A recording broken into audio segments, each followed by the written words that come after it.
All right. Oh, it's suddenly frozen. Uh-oh. Are we working? Oh, we're good. All right, Matt. I'm a little nervous. I got to be honest. You said you had a lot to talk about. That doesn't normally worry you at all. So the fact that you start by saying I have a lot to talk about, I'm like, oh my God. All right. So I made sure I've eaten. I made sure I've drunk. I made sure I went to the bathroom. I should be good for a few hours now. So I better let you kick off the bonus material then, I guess. Well, um, I want to talk about the amazing MGB and JGB podcasts. Well, Uh, very nice of you, sir. well, I will start by saying the JTG Energy interview. I'm not going to go into detail because I want people to go and listen to it. Uh-huh. But one thing, there are a few things I want to highlight. Um, when stands out from the crowd, is that in the way I'm thinking? With the two small trunks, is it the way I'm thinking? Which way it stands out from the crowd, or I think he just means because he's it's very open. posterior? I Oh, thought he, I thought he was talking the two smaller trunks. Oh, is it the front uh, or the back which stands out from the crowd? you also got to remember, I recorded this like 10 days ago, so I haven't listened to this in a while now. So it's if you're all just going to good. throw little clips in, I'm not going to necessarily remember instantly. Yeah. Okay. Drinking a 5 hour energy drink with Batista's theme in the background, that's an intriguing way of doing it for sure. Um, the words "I gotta get my revenge on Santa Claus" is gonna go down in history, I think, as well. Brilliant. Um, Mason did a great job. Like he had most of the questions. We always do our questions separately, and then I just put mine around his. And I could have taken mine out, and I would have been quite happy. But I had a few little things I wanted to ask, so I was like, I'll throw them in. But no, he did a good job. the boy is doing a phenomenal job now. He's fine. He's found his niche. He's good. He's He's getting a lot better. better at rolling with punches as well now. Like he's much better at listening to what the person says and then coming up with a question based on what they say, rather than just relying on the script necessarily. Just practice. Just practice. All it is. Yep. Um, it was such a good message about the fact that he didn't do traditional sports. He had a dance background instead. Yeah. Uh, Yeah. and I can say this, and I'm not meaning to inflate any egos when I say this. This was an absolute pleasure and a privilege to listen to. This was your finest interview MGB has done yet. I think I told you that this would be a good one to listen to. Like I said, we haven't seen him wrestle at all yet either. We watched clips, like we've seen some of his matches on YouTube, and we were actually supposed to release this interview probably a couple of months ago, or even 3 months ago. I think we alluded to it at the start that it was Yeah. supposed to happen a long time ago. A couple of things happened. One was the Dustin Tarr interview got delayed, and we were still trying to focus on that. I didn't want to put too many different interviews in a row, so I was like, let's get this sorted out first. Then, just as we were about to get ready, he appeared on No Holds Barred Network, and I was like, hey, can we get back to you in like 6 weeks or so? Because I know we're not as big as No Holds Barred Network, but I know some of the people that listen to that are going to listen to us, and I wanted to space it out a little bit. So we did that. Then we scheduled it for what I didn't know at the time was my second COVID injection as well. It just happened to be, hey, can you make this Sunday? I was like, absolutely, I can make this Sunday. And then I emailed him back. I was like, hey, I hate to do this, but if I feel sick on that day, I would hate to mess you around. Is it okay if we postpone? He's like, yeah, that's absolutely fine. The following weekend wasn't good, so there was a lot of things that kind of postponed this along the way. But yeah, absolutely fantastic guy. He put it out on Twitter later as well. Hey, if I haven't been on your podcast or if I haven't been on your podcast in a while, if you want me on, hit me up, let me know. Yeah, really good guy. And as he said in the interview, unless we edited this part out, he said, I want to give good entertainment. He's like, if I'm going to do your podcast, I want to make sure that you get the best of JT Energy. And I was like, brilliant. I was like, we absolutely get. We ran way over what we were supposed to. We trimmed it to an hour. I think it was an hour 22. So we trimmed some of the time was just us talking like, hey, look, I noticed we're kind of running long, and he'd be like, no, that's fine, I don't have anything else. Yeah, really cool guy, really entertaining, and we will definitely be having him back at some point in the I future. bet you can't wait to see him in person as well. Oh, absolutely. Yeah, I will.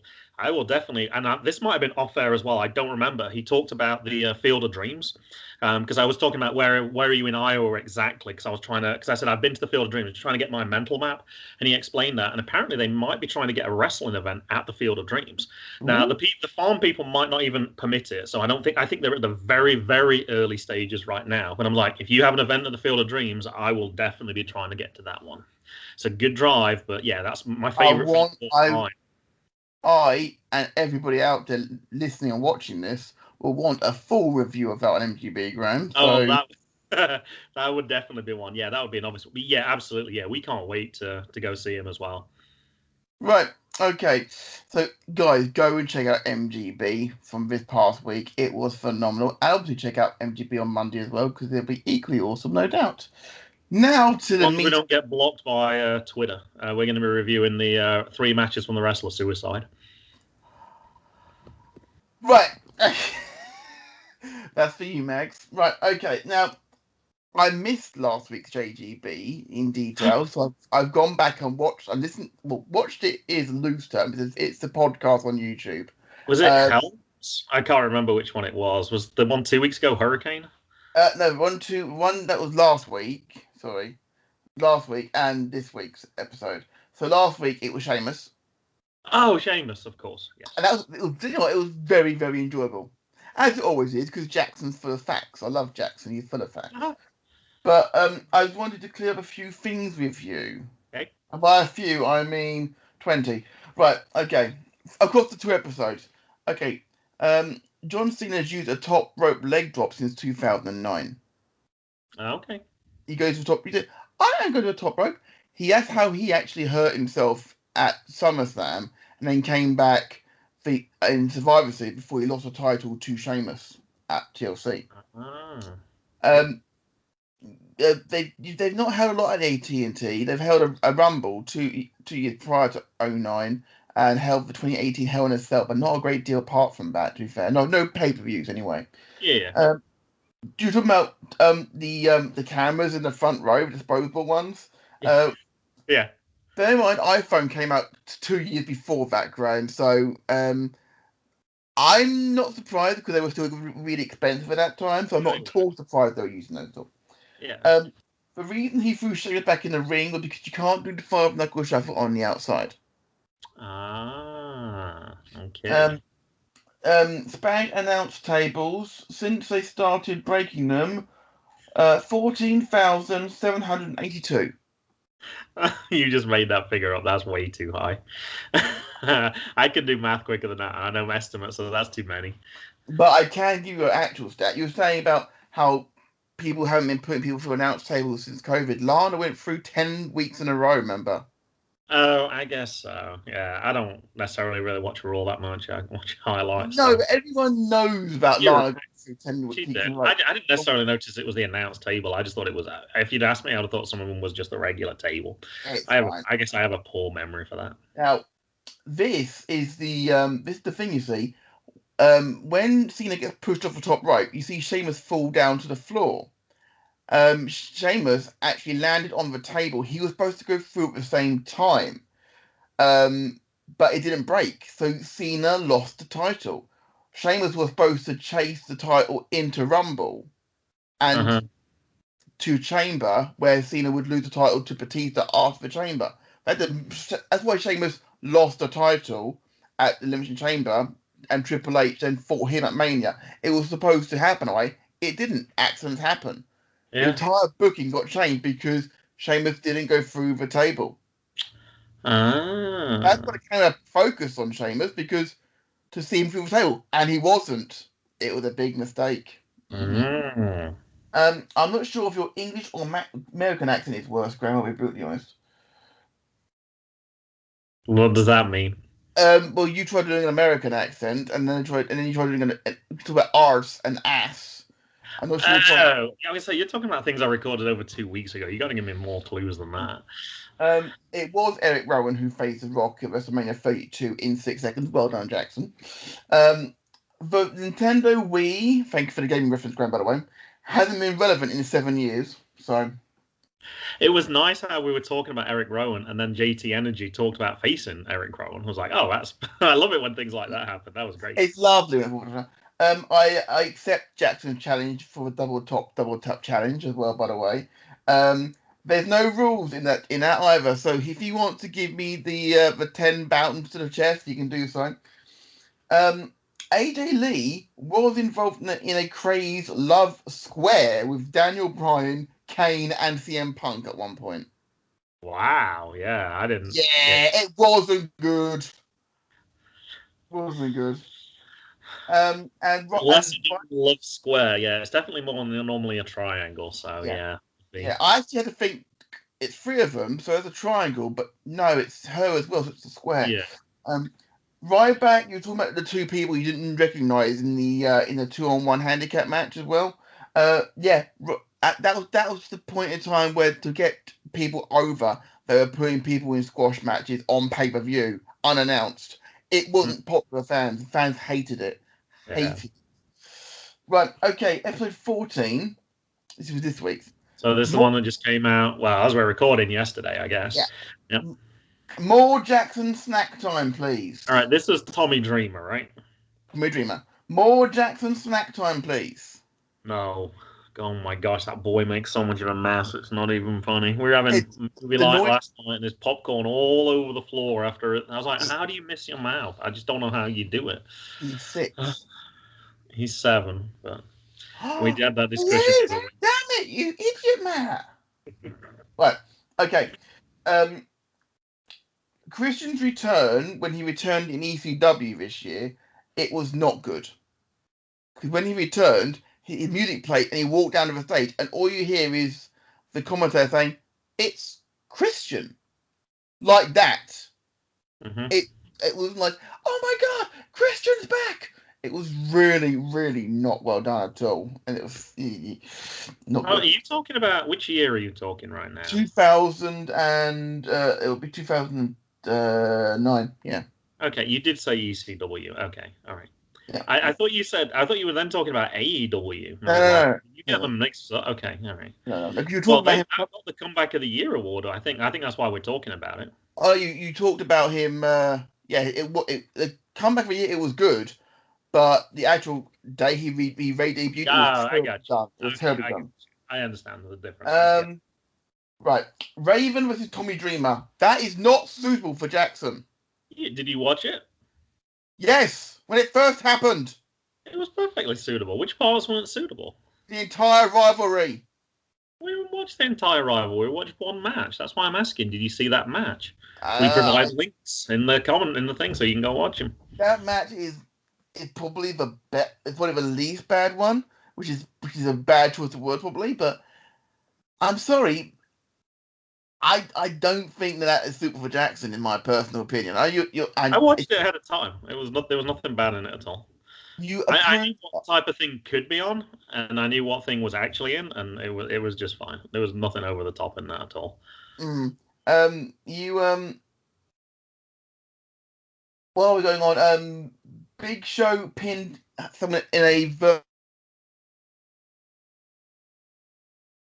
match against the wall like that. It was brilliant. Never disrespect the Game Boy. What did we say? I don't remember. Never disrespect the Game Boy. I don't think I did disrespect the Game Boy, from what I can remember. I think I mentioned talking about clearly they're bored. They brought a Game Boy.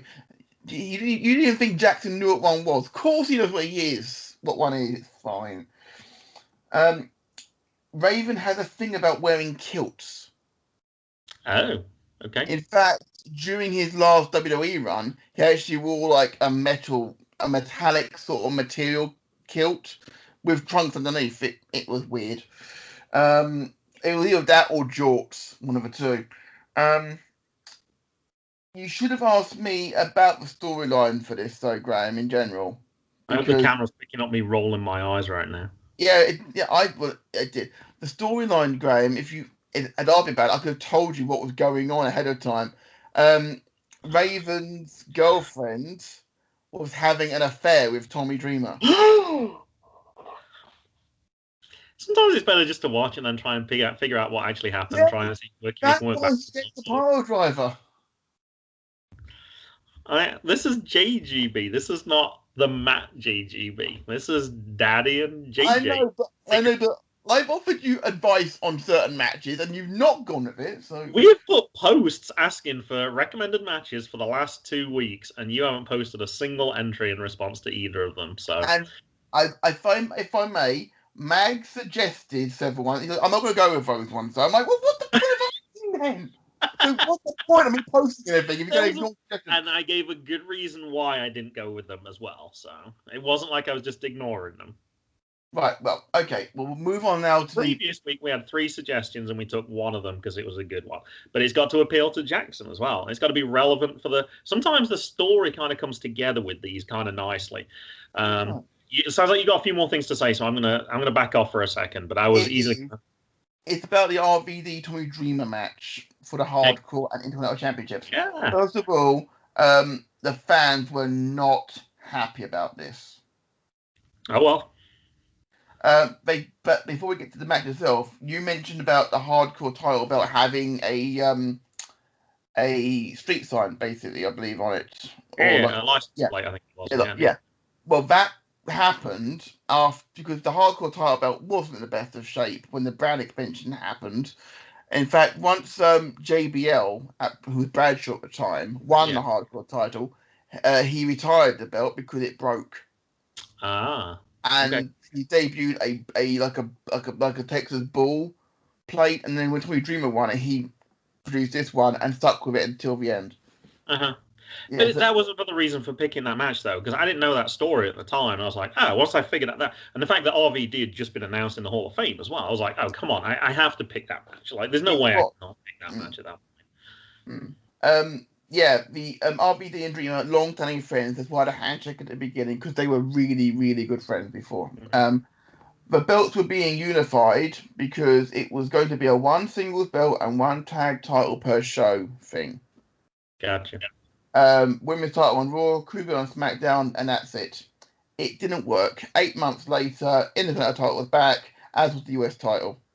They actually folded the IC title into the World Heavyweight Championship a month later.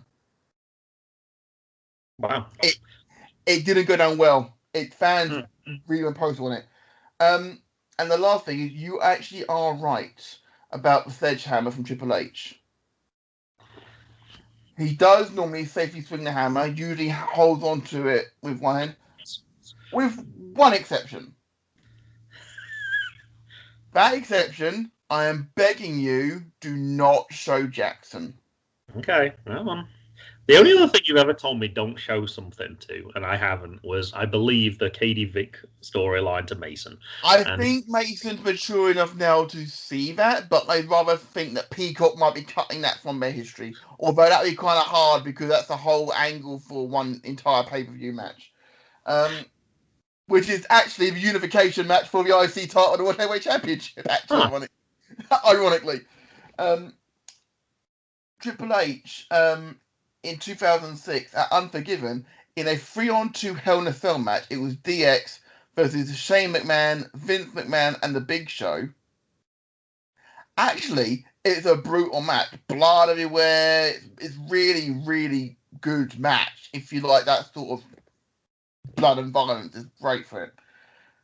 Triple H, at the end of the match, with a sledgehammer above his head, swings it down, literally holding the hammer by the full handle on the back of Vince's head, and it snaps in half. Oh, jeez. Whew. Yeah, I was not watching at that time. That match is the reason why at WrestleMania 23, it was the Battle of Billionaires, Lashley versus Umaga, Trump versus McMahon. It was supposed to be Trump versus McMahon in a match in themselves. But because Vince was still injured from the Hell in a Cell match, he couldn't take part. That's why it was Umaga Lashley.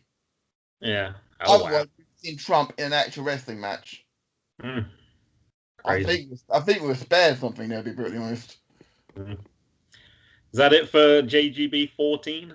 That is everything for JGB and MGB. I'm kind of worried that you're going to tear me apart for something now. No, I actually I actually tagged you in something on Twitter, and I actually removed the tweet within less than an hour because I didn't want people getting confused. I said this will not. This is clearly the bad cop moment of the week, but it will not be appearing during the show. We actually experimented with OBS to record episode 15. We actually tried to get 2 episodes done this week, so we don't have to record over WrestleMania weekend. And it was watch along of Kane. And I kind of looked through and I look back at his old matches. We actually reviewed his very early characters before he became the character that we know now. There's some really old footage from Memphis. Was really good. We set up like the screen. Jay got to pick out like what did he want the logo to look like? What did he want? We had a little bit of space down the side. All looks beautiful. Loaded it up to YouTube, no problem. Clicked play because I just wanted to just check what the sound levels were like. No sound. I'd forgot to change the microphone. I was experimenting because we've been talking about we're going to try and get video at some point. So I was experimenting with the sections. Like what I was trying to do was change the levels. So I was practicing like, all right, shall we move on to some good cop moments? And then I switched the audio of me down, switched the audio of the commercial up, so we could talk while the commercial's playing as far as we're concerned. And then you can switch back and then you can carry on. So I was playing with those. I hadn't realized I hadn't switched the microphone back up again. I'd left it at 0. So we have a video and there is no sound at all. And JJ's suggestion was, well, we got a video. Could we just record the sound and put that with this video? I was like, that would be way too much trouble. I was like, we might as well just record the whole thing again if we're going to. So we have a decision to make. I think what we're going to do is, because we talked about, I think the obvious one is, when did Kane first meet Undertaker? Like, that seems like an obvious match for us to watch if it's appropriate. So, it's a good job I talked. All right, perhaps we won't do that one then. No. The thing is, if the first time Kane and Undertaker came face to face, Kane interrupted Undertaker Shawn Michaels' first ever Hell in a Cell match. Yes. It's perfectly fine. Okay, so what we'll probably end up doing is we'll probably just talk about all those wonderful characters that we got to see him in matches, and then we'll probably just go to that match. But what a real shame. Like, it came through. It worked pretty good. We'd kind of figured out. I set up the hotkeys to do the pause and record so we could pause and go, all right, let's get the next bit set up. One of the things that didn't go quite well, I was trying. Another thing I don't like about Peacock, I normally put it on my laptop and then stream it across to the TV, and then I can keep my notes up at the same time. But we couldn't do that with recording our faces. And so I streamed it. It was going slow. It was like, oh my gosh, this looks ridiculous. It was freezing. It was not good. We actually stopped the match that we looked at in the end. You'll probably be able to tell me exactly which one it is. I think it was 1995. I think it was Survivor Series, and it was 3-on-3. I'm trying to remember who was with Undertaker. I know Hunter Hearns, Triple H, as he became, because I'm not going to mess that pronunciation up again, was with what's his name? Yankum? I don't even know what his full name is. Isaac Yankum. Thank you, Isaac Yankum. The person who... Oh, actually, well, this is one good thing with it being cut out. I could not remember the King of the Ring person's name, and I was like, oh my God, I think it's Vader. I was like, I think it's Vader. I was like, no, it's not Vader. Viscera. I just could not get that name. Mabel. He was Mabel back then. Thank you. It was King Mabel, and I couldn't remember. I was like, is that Vader? I was like, no, it's not Vader. Could not remember Viscera. I had to look it up afterwards. So, so we, in the end, we didn't even watch the whole match. We just got to like, all right, this is the first time, as far as I can tell, that Kane faced Undertaker in the ring. So we looked at that one, but yeah. So we have our lost episode. So JGB feel we've hit a milestone already, I think, with that. It's all good. It was good practice. We needed to practice, so it was good to do it like a real thing. If we'd have just mucked around, it wouldn't have worked. But we tried like watching a match, record, so it kind of worked okay. But yeah, we're gonna have to re-record. We're gonna try again tonight, but okay, all good. Dr. Isaac Yankum is one of the most amazing characters which never worked, unfortunately. He was also the Bond film. He was also fake Diesel as well. We talked about that if we saw Kane again, we could continue. Jackson knew that anyway, I think. So we could have continued from that point because we were that would have been the next step onwards. But yeah. Yeah. There's actually a very funny thing a couple of years ago when Dean Ambrose was put through psychiatric evaluation by the Authority in WWE, and they showed pictures of different people to to Ambrose, and he was asked what the first word come to mind was. Certain words I won't say about like Seth McMahon and stuff like that. I'm not gonna pay that. But he had a picture of Kane, and he said dentist. Nice little nod there. And all the fans would be like, "Yeah, we know what you mean." It's wonderful. I mean, based on all the crap Kane's had to part with over the years, including being a part of a 1 minute 40-second match at WrestleMania, which was an 8-man tag, the man deserves a Hall of Fame spot. Oh, jeez. Now, well, obviously, I know that you know the characters then from when he was in WWE. Were you aware of his role then as the Christmas creature? Yes. Oh, you do know that? Okay, I was thinking I'd gone back so far that would have been like super obscure. All right, never mind. No, Nothing gets by you, does it, Matt? I've discussed that one with Sam. Formerly, it's over yet. Yeah. Yeah, I actually we discussed Kane and as a Christmas creature a couple of times. That's another reason why he definitely deserves his spot in the Hall of Fame. He's going to put out some really crappy gimmicks until he finally ended up with the big red machine. Mm-hmm. Yeah. Well, did you know that his mom made that costume? What, the Christmas creature? It looked like it.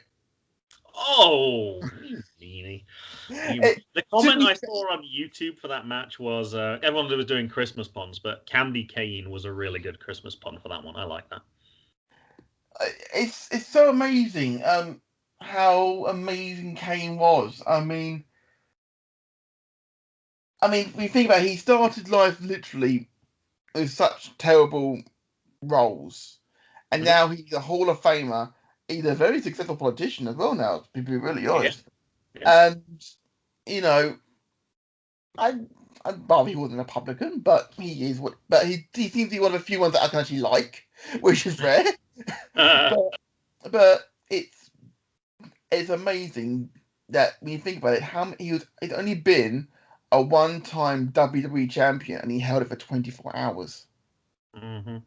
Held the World Heavyweight Championship for a bit longer, and he held the WWE ECW Championship as well for a bit. I think I listed his accolades in the Devil's Advocate last week. Yeah, he's a multi-time. He's amazing. I would also say that during 2002 was one of his, and 2003 was one of his best runs because him and RVD as a team, chef's kiss, and RVD's going to Hall of Fame this year as well, so he's even better. Perfectly. Yeah. Well. All right, I noted down a few things, but I'm going to say we already ran kind of long on this anyway. We want, so. We normally talk a bit of COVID. I was kind of curious. It's dropped off the news a lot here recently. I was kind of curious to see what the rates were. The average for deaths in the US was a month ago. On March 1st, I looked March 1st, April 1st, because I thought that made sense. It was over 2,000 a day was the 7-day average. And when I looked on April 1st, it's under 1,000 now. So that's definitely a huge improvement. When you look for the UK, it's even more pronounced though, Matt. It was 350 for March 1st, down to 46. That's like nearly 10%. That's a massive drop. That's really impressive. Today's figures, Graham, I'm just talking about today's figures. Okay, I can't talk about everything else. Today's figures, 10 deaths. Yeah, and sometimes over the weekend it is less, and they bump them together, which is why I like to look at that 7-day average. I actually posted on Facebook this week as well. I think you saw there was one day where there was 0 deaths in London, which obviously for a population that size is a significant figure. But if you also compare it to last week, Graham, it's down 3/4 on last week as well. Yeah. Oh no, I would say England now. It's almost touching the x-axis. It's impressive. The cases is interesting though, and we've heard in Virginia those figures are going back up again. It was 65,000 for the whole of the US per day, 7-day average, and now actually it's 66,000. So it's slightly more. But then when you look in the UK though, it's actually once again it's noticeably dropped. I think it even halved. It was like 8,000 to 4,000. I think the average this week has been about 6,000. I think the average has been about 6,000. But the crucial thing is that while yes, those cases are about that sort of level, the amount of people in hospitals going down. Yeah. And that's the crucial thing. I mean, you can get a positive result and have like no symptoms, mm-hmm. of course, or certainly be certainly less symptomatic, especially if you've had the vaccine. I mean, Mm. we've now had over 5 million in the UK had both jabs, which Mm-hmm. is fantastic. Over 31 million people, nearly 31.5 million have had their first jab, myself included. Mm-hmm. Got mine in 4 weeks' time. Can't wait for that. I can't wait to get stabbed with a needle, and therefore I say that. Mm-hmm. And I think, and it's just going to show the take has been phenomenal. The take has been phenomenal, despite all the people posting all the rubbish and stuff in general. Is there some risks involved with vaccines? Everyone's different, unfortunately. Sometimes these things can have problems, but trust in the science, guys. Seriously, it's good. It's working. I say this is still not over though, because also this weekend France is on their fourth lockdown, as far as I can read, and I'm not sure exactly where it is. It might be Toronto, but I've seen some of my friends from Canada posting about the fact that they're going back into lockdown as well. Now, it might just be a very small pocket. I'm not quite sure on that, but I can't speak for Canada. I know that Paris is locking down. yeah, Not so sure about the countryside. It does amaze me a little bit about how Germany has this reputation for being so well organised, and yeah, yet haven't. And this isn't organised at all. It's an absolute shambles. You don't yeah, associate a shambles with poor organisation, do you? nope, You don't associate that at all. Of course, that might have something to do with more of the EU acquisition of Mhm. that Yeah, various could vaccines, be, yep, yep. which I hate to say it, I didn't vote for it, but if Brexit had anything to do with it, then maybe it saved some lives. Yeah, it could well have done. Yeah, now, I wanted to talk briefly on that because it was something that Of came course, up. Now, that's done. Yeah. the one thing I did see that I talked about on Twitter that I didn't have, I had quite a few good cop moments and I wasn't quite sure. Unfortunately, well, not unfortunately, I found two additional ones as I was going to bed last night and I was like, I kind of have to talk about these. One of them was Faye Jackson announced that she's retiring. She put out a message on Twitter. So I know that you don't know that story, so I'm going to read it to you. She posted, I know I've been quiet the last few days, so here's an update. I dislocated my elbow in a match on Sunday that will take a while for it to heal. So I have to pull out of all shows I was booked for Mania weekend. The Grey Sweatpants Battle Royal will still continue and I will be there. Please buy tickets, buy the stream, support real hot girl shit, support for the culture, support Ladies Night Out, continue to donate to the boys and to Planned Parenthood. I've told close friends and now I'm making it officially public. After Tampa, I'm stepping away from wrestling for good. I want to thank everyone that has ever been a fan of Faye Jackson. You all gave me inspiration to do something I never thought I could do. I hope somehow I made an impact on professional wrestling. Now it's time for me to take a bow. So come party with me in Tampa and make lasting memories. She also posted a few hours later as well. Lots of likes, lots of retweets, lots of quotes of tweets. Just looking through the stream, lots of different wrestlers commented. She posted later, okay, I'm done crying now. Well, at least for now. Thank you all so much. I wasn't expecting all of this. But yeah, that kind of one was I wasn't expecting either. I saw one person posted a quick glance at the cross section of her fans, and you can tell she's leaving the wrestling scene a better place than she found it. Wrestling needs more people like Faye Jackson. I saw a few things. I saw Bo Crockett post a picture with her, and I hadn't made the connection at that time. And then I saw somebody else post something about Faye Jackson. I was like, oh, why is everyone talking about Faye Jackson? So I went to her feed and I saw that. So, yeah, obviously we've talked about Faye Jackson multiple times on MGB. I think she was perhaps not the main event, but perhaps the co-main event at the last indie event I went to. She had that amazing match with Effie at the very first Butch versus Gore. So, but yeah, I knew that would be somebody that you would recognize. I didn't know if the Jaded Wrestling guys would know that, so I thought probably better to move this to the bonus material anyway for that reason alone. Graham, Yeah. April 1st posted. It was posted on no. Oh, so he's saying this is not. No, hold on. This was it April? No, it was April 2nd. It was yesterday. It was A yesterday. lot of people saying it's April Fools on Twitter as well, don't they? Oh, they are. But Oh, I am okay. more than prepared to believe in what you say. I don't think it is. I think I'm 95% sure this was posted on April 2nd. I am more than prepared to believe you. Uh-huh. I'm going to say that if it is April Fool's, then well done, Faye. But if it, She got a lot of people if she did. The other thing that made me think it's not, though, is she'd mentioned the fact that she'd talked to a few different wrestlers already about it, and there was a lot of the wrestlers who were commenting on it. So it made me kind of think like, hey, look, we've known about this for a while, etc., etc. but even if it's not and it is legit, Faye Jackson, it was an honour and a privilege to see you in person at WrestleMania weekend 2 years ago. I wish you all the best with anything you could do going forward after WrestleMania weekend. We love you and we'll miss you. One of the few people we have 2 different autographs for, actually. Actually, we have 3 autographs for Faye. We had a picture very early on, and then one of the later events when we hadn't seen her for a while, we got a second one. And actually, she was part of the playing cards that the gated community produced as well. I remember them, yeah. So she's up on the wall there, and she signed that one for us as well. So yeah, actually, we have 3 different autographs from Faye. She's phenomenal, and maybe she'll come back one day. You never say never in this business. I would say the same thing. I'm thinking also from Nova Pro. I remember Angela Slane stepped away, and then we were all amazed when she stepped back at Primetime Pro. We're like, oh, I thought she'd retire. I think I heard Tara Calloway is possibly. I don't know if she had a match last weekend. Actually, it sounded like it ended pretty badly. I was watching that feed, and then I got distracted, and I missed the end of it. And apparently she went down, and it looked like she was injured, and it looked like they cut the feed. So I meant to go back and look to see if she was okay. But yeah, never say never. It's always possible she could come back at some point. But yeah.